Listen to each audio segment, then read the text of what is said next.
सल्लल्लाहु तआला अलैहि वसल्लम। काबिल क़द्र उलमाए ज़वील एहतराम, हाज़िरीन व हाज़िरात व नाज़रीन, अस्सलामु अलैकुम व रहमतुल्लाहि व बरकातुहू। जिस हदीस मुबारका की तिलावत का मैंने शर्फ हासिल किया, उससे मुताल्लिक़ कुछ मारूज़ात पेश करने से पहले आक़ाए करीम रऊफ़ुर रहीम अलैहि तहिय्यतु व तस्लीम की बारगाह में जिस तरीक़े से मैं पढ़ाऊँ, अक़ीदत व मोहब्बत में डूब कर उसी तरीक़े से दुरूद व सलाम का नजराना पेश करें। अस्सलातु वस्सलामु अलैका या रसूल अल्लाह, अस्सलातु वस्सलामु अलैका या हबीब अल्लाह, अस्सलातु वस्सलामु अलैका या नबी अल्लाह, व अला आलिका व अस्हाबिका या नूर अल्लाह, सल्लल्लाहु तआला अलैका वसल्लम। मैं जानता हूँ कि इस अफरा तफरी के माहौल में कोई बात अगर आप हुजूर की सुनने की बजाय अपनी बातों में मसरूफ़ रहे तो गुनाह आपके नामे आमाल में दर्ज किया जाएगा। और अगर आप चाहते हैं कि आपका दामन नेकियों से भर जाए तो अपनी बातों से ज़्यादा हुजूर की बातों को अहमियत देने की कोशिश करें। मैं थोड़ी देर कुछ बातें पेश करने की सआदत हासिल करूंगा। अल्लाह रब्बुल इज़्ज़त मुझे हक़ कहने और आप सबको हक़ सुनने की तौफीक अता फरमाए। ये हमारा काफिला लुटा क्यों?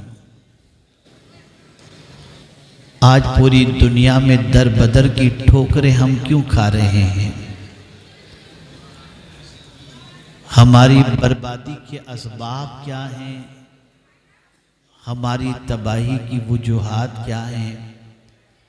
कभी हमने जानने की कोशिश नहीं की। और ये भी जानने की हमने कोशिश नहीं की कि दुनिया और आखिरत में अल्लाह के रसूल सल्लल्लाहु अलैहि वसल्लम का कुर्ब कैसे नसीब हो सकता है। हमारा हाल ये है कि नफ्स के ऐसे गुलाम बन चुके हैं कि जो नफ्स कहता है वही करते हैं, जो अल्लाह और उसके रसूल फरमाते हैं वो करने के लिए तैयार ही नहीं। मैं 2-3 हदीसें आपकी समाअतों के हवाले करूंगा और इस एहसास के साथ कि एक बड़ा मजमा अदम तवज्जो का शिकार है, लेकिन ऐसा नहीं कि सबकी तवज्जो नहीं है। कुछ ऐसे भी अल्लाह के बंदे हैं जो मुकम्मल तवज्जो के साथ गुफ्तगू को दिल के नेहा खाने में उतारने की कोशिश करते हैं। तो शायद एक के दिल में भी बात उतर जाए और वो अपनी जिंदगी को संवार ले, तो मेरे आने का मकसद भी पूरा और आपके आने का मकसद भी पूरा। हुजूर क्यों तशरीफ लाए? तो रसूल रहमत सल्लल्लाहु अलैहि वसल्लम इरशाद फरमाते हैं, मैं मकारिमे अखलाक की तकमील के लिए भेजा गया हूं। हुजूर हमारे अखलाक को संवारने के लिए आए, हमारी आदतों को संवारने के लिए आए, बल्कि इबादत का जो हुक्म है वो आदात संवारने ही के लिए है। जितनी भी इबादतें हैं उन सारी इबादतों का मकसद हमारी आदत सुधर जाए। लेकिन जिस कौम को सुधरने का जज्बा ही न हो वो कौम क्या सुधरेगी। और हैरत की बात है कि आलमी सतह पर हमारी जो हालत है वो जानने के बावजूद भी हम सुधरने को तैयार नहीं हैं। तो अब नहीं सुधरेंगे तो कब सुधरेंगे। अगर कुछ नहीं कर सकते तो कम से कम अपने अखलाक को तो दुरुस्त कर लो। और अगर कोई अपने अखलाक को दुरुस्त कर ले तो जानते हैं उसका मकाम क्या है। आकाए करीम सल्लल्लाहु अलैहि वसल्लम इरशाद फरमाते हैं, तुम में मुझे सबसे ज्यादा महबूब और कयामत के दिन मुझसे सबसे ज्यादा करीब वो होगा जिसके अखलाक सबसे अच्छे।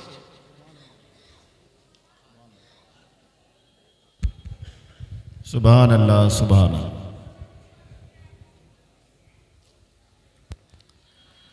और कयामत में मुझसे सबसे ज्यादा दूर वो होगा जिसके अखलाक खराब होंगे।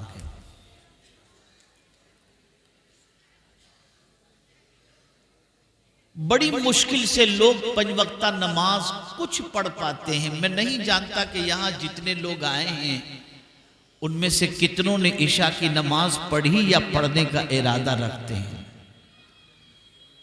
बमुश्किल तमाम लोग पंचवक्ता नमाज पढ़ पाते हैं। बमुश्किल तमाम लोग माह रमजान के रोजे रख पाते हैं।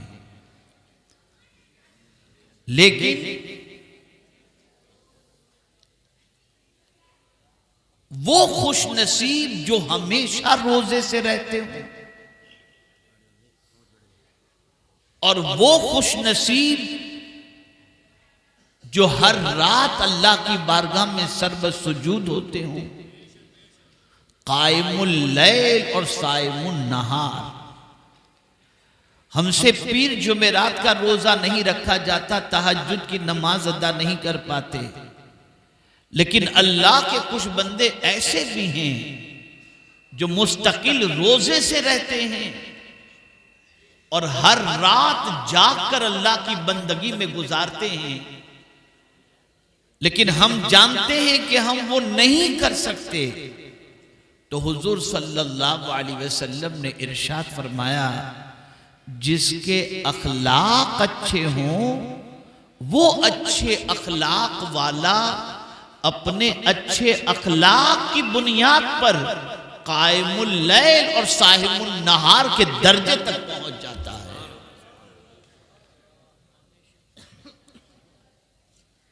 और इसी के साथ ईमान सबको प्यारा है, लेकिन हुजूर सल्लल्लाहु अलैहि वसल्लम फरमाते हैं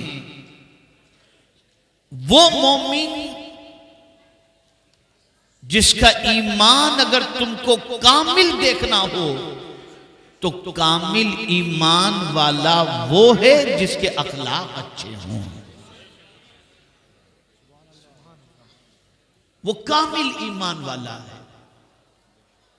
मैं एक छोटा सा सवाल पूछता हूं। मैं महसूस कर रहा हूं हमारे कुछ भाई ये समझते हैं कि फोन पे बात करना, इशारेबाजी करना, अलग से खड़े रह करके गुफ्तगू करना, ये सारी चीजें हमारे लिए बिल्कुल जरूरी है। अगर हम नहीं करेंगे तो हमारा प्रेजेंस नहीं समझ में आएगा। तो हकीकत ये है कि कोई भी बाहर का इंसान आपकी इस हरकत को देखकर कभी आपको अच्छा मुसलमान तो तसव्वुर नहीं कर सकता।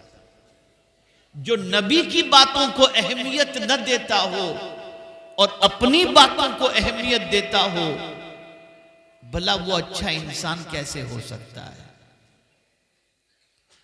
अब दो बातें जहन में महफूज कर लें और फिर मैं अपनी गुफ्तगू को खत्म करता हूं। पहली बात, अखलाक किसे कहते हैं। खुल्क और खल्क दोनों का मादा एक है। खल्क और खुल्क या खुलुक दोनों का मादा एक है। खल्क कहते हैं जो नजर आए, ये जो हमारा वजूद है ना, हाथ पैर आंख कान, ये वजूद नजर आता है। तो जो आंखों से दिखे, जो नजर आए, उसे खल्क कहते हैं। और जो महसूस किया जाए उसे खुल्क कहते हैं। अखलाक महसूस किए जाते हैं। एक मतलब दुरूद शरीफ पढ़ लें। अल्लाहुम्मा सल्ली अला अल्लाहुम्मा सल्ली अला सय्यिदिना व मौलाना मुहम्मदिन मअदिनिल जूद वल करम व आलिहि व अस्हाबिहि व बारिक वसल्लम। अखलाक महसूस किए जाते हैं। किसी का मुस्कुराकर मिलना, किसी का नरम लबो लहजे में गुफ्तगू करना, किसी का जो है अच्छे अंदाज से चलना, ये सारी चीजें जो है वो महसूस की जाती हैं। तो अखलाक महसूस किए जाते हैं। और ये बात याद रखना कि खल्क का असर आंख कबूल करता है, आंख कबूल करती है, और खुलुक का असर दिल कबूल करता है। जिसके अखलाक अच्छे हों उसकी मोहब्बत अल्लाह दिल में पैदा फरमाता है। रसूल आज़म सल्लल्लाहु अलैहि वसल्लम के अखलाक इतने अजीम थे, इतने ऊंचे थे कि अल्लाह रब्बुल इज्जत जल्ल जलालहू ने फरमाया व इन्नका लअला खुलुकिन अजीम। अल्लाह के रसूल सल्लल्लाहु अलैहि वसल्लम के अखलाक की तारीफ खुद रब्बे कदीर जल्ल जलालहू ने फरमाई। अगर कोई सैयद साहब के अखलाक की तारीफ करे तो फिर भी वो इंसान है। कोई मौलाना रजा जामी अजहरी साहब के अखलाक की तारीफ करे तो फिर भी वो कोई इंसान ही तारीफ करेगा। और इसी तरीके से मौलाना यामीन साहब और दिगर उलमा जितने यहाँ पर मौजूद हैं, उनकी कोई अगर तारीफ करे तो हो सकता है मोहब्बत में, गुलू में, अकीदत में किसी वजह से वो करता हो। लेकिन अल्लाह अगर किसी की तारीफ करता हो अखलाक की, तो मेरे रब की शान ये है वमन अस्दक़ु मिनल्लाहि क़ीला। अल्लाह से ज्यादा सच्ची बात किसकी हो सकती है? तो मौला हुजूर के अखलाक की तारीफ करता है और फरमाता है व इन्नका लअला खुलुकिन अज़ीम। लेकिन उसके बावजूद, बस ये अर्ज करके मैं अपनी गुफ्तगू खत्म करता हूँ, आप लोगों को गुनहगार नहीं करना चाहता, मैं बस इतनी सी बात करके अपनी गुफ्तगू खत्म करता हूँ। जिस हुजूर के अखलाक इतने अजीम कि अल्लाह उनके अखलाक की तारीफ करे, वो क्या करते थे? वो जब आईना देखते थे ना, आप और हम देखते हैं तो मूछें तो नहीं बढ़ गई, बाल इधर तो नहीं बिखर गए, रंग काला तो नहीं हो गया, हेयर स्टाइल तो सही है, अमामा सही बंधा हुआ है, कुर्ता सही। हम आईने में देखते हैं तो ये सारी चीज़ों को देखकर दुरुस्त करते हैं। लेकिन जिनके अखलाक को अल्लाह ने अजीम फरमाया, वो रसूल जब आईना देखते थे तो क्या कहते थे, क्या दुआ पढ़ते थे? कहते थे अल्लाहुम्मा अहसिन खुल्की कमा हस्सनत खल्की। ए अल्लाह मेरे अखलाक अच्छे फरमा जिस तरीके से तूने मेरी सूरत को अच्छी फरमाया है। आप मुझे बताइए, जो इतने बड़े अखलाक के मालिक थे वो भी अल्लाह की बारगाह में मजीद अच्छे अखलाक की दुआ करते हैं। और आज हमारा हाल ये है कि अखलाक में इतने गिरे हुए हैं कि जिसकी कोई इंतहा नहीं, फिर भी अपने अखलाक के दुरुस्त होने के सिलसिले में अल्लाह की बारगाह के अंदर दुआ नहीं करते। मेरे प्यारे आका सल्लल्लाहु अलैहि वसल्लम के प्यारे दीवानों, आप अपने अखलाक को दुरुस्त करें। जहाँ इल्म की ज़रूरत है वहीं अखलाक की भी ज़रूरत है। और ये बात अच्छी तरीके से याद रखें, माँ बाप की तरफ से औलाद के लिए सबसे बड़ा तोहफा अच्छे अखलाक हैं, अच्छे आदाब हैं। और मैं समझता हूँ आज के माँ बाप इस पर तवज्जो नहीं देते। अल्लाह करे कि सरकार सल्लल्लाहु अलैहि वसल्लम के सदक़ो तौफ़ैल हमारी कौम अपने अखलाक को दुरुस्त करने की कोशिश करे। और ये बात याद रखें, जिस बेअदबी का मुजाहिरा आप इस महफिल के अंदर कर रहे हैं ना, शायद आपको मालूम नहीं कि आप अपने रब के गजब को भी दावत देते हैं और रसूल की नाराजगी को भी दावत देते हैं। कितने ताज्जुब की बात है कि बात अल्लाह और उसके रसूल की जाए, लेकिन आपकी तवज्जो भी न हो, आप अहमियत भी न दो, आप अपने में मस्त रहो। अगर ऐसा मिजाज आपने रखा तो फिर आप तशरीफ क्यों लाए? किसी भी दीनी महफिल में जाओ तो पूरी तवज्जो के साथ अल्लाह और उसके रसूल के जिक्र पाक को समाअत किया करो, इसलिए कि अल्लाह और उसके रसूल की बातों से बढ़कर किसी की बात नहीं हो सकती और अल्लाह और उसके रसूल से ज्यादा हमारा भला चाहने वाला कोई दूसरा है भी नहीं। तो अपने अखलाक को दुरुस्त करो, अपनी आदतों को दुरुस्त करो, इल्म भी हासिल करो, नमाज की पाबंदी भी करो। और याद रखें, अखलाक के सिलसिले में दो चीजें बहुत अहम हैं, एक है जबान और एक है दिल। आप याद रखें, अल्लाह ने इन दोनों को नरम बनाया है, दोनों में हड्डी नहीं रखी।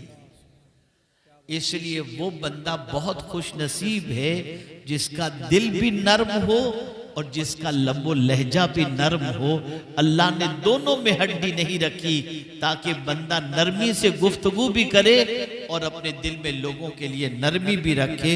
इसलिए कि हुजूर सल्लल्लाहु अलैहि वसल्लम के अखलाक में ये बहुत बड़ा सरकार का खुल्क था कि रसूल रहमत सल्लल्लाहु अलैहि वसल्लम लोगों के लिए नरम दिल थे। अल्लाह करे कि मेरी ये मुख्तसर सी गुफ्तगू किसी साहिब दिल के अंदर उतर जाए और वो अपनी ज़िंदगी को संवारने की कोशिश करे। इन्हीं कलिमात खैर पर मैं अपनी गुफ्तगू को ख़त्म करता हूँ। वमा अलैना इल्लल बलागुल मुबीन। अस्सलामु अलैकुम व रहमतुल्लाहि व बरकातहू।